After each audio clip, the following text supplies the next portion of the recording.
In section 8.6, we'll be talking about radical functions. We need to know, what is a radical function? A radical function is a function that contains a radical.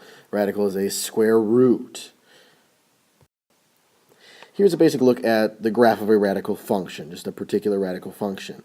And we're going to be taking a look at the domain. And you can try and graph this in your calculator as well and see if it looks like this one here.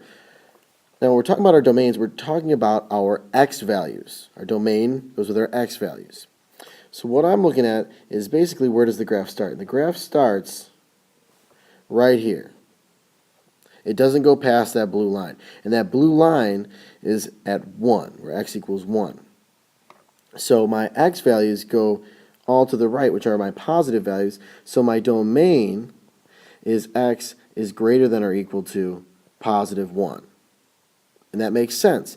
If I were to plug something into this square root here, say if I plugged in 1, I'd get 0. The square root of 0 is 0. If I plugged in something greater than 1, say I plugged in 2, 2 minus 1 is 1, the square root of 1 is 1. That works. But if I plug in, let's say, something less than 1, like 0, if I plug that in, I end up with the square root of negative 1. And we can't take the square root of a negative number unless we're using imaginaries, and we're not going to be using that when we're graphing. So our domain tells us our x values that are going to make the inside of the square root positive, 0 or positive. We can take the square root of a 0 or a positive number, so we want to make sure whatever's inside the square root is greater than or equal to 0. Here's another look at a radical. This one has an x squared inside the square root.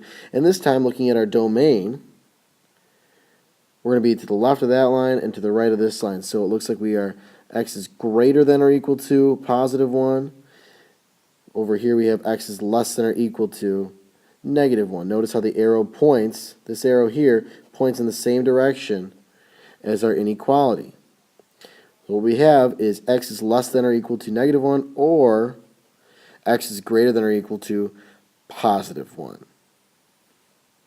Why do we think that the values between these graphs are not included? Well, if I plugged in 0, 0 squared minus 1, I'm going to get the square root of negative 1. Well, I can't have negative 1, so that graph does not exist between negative 1 and positive 1.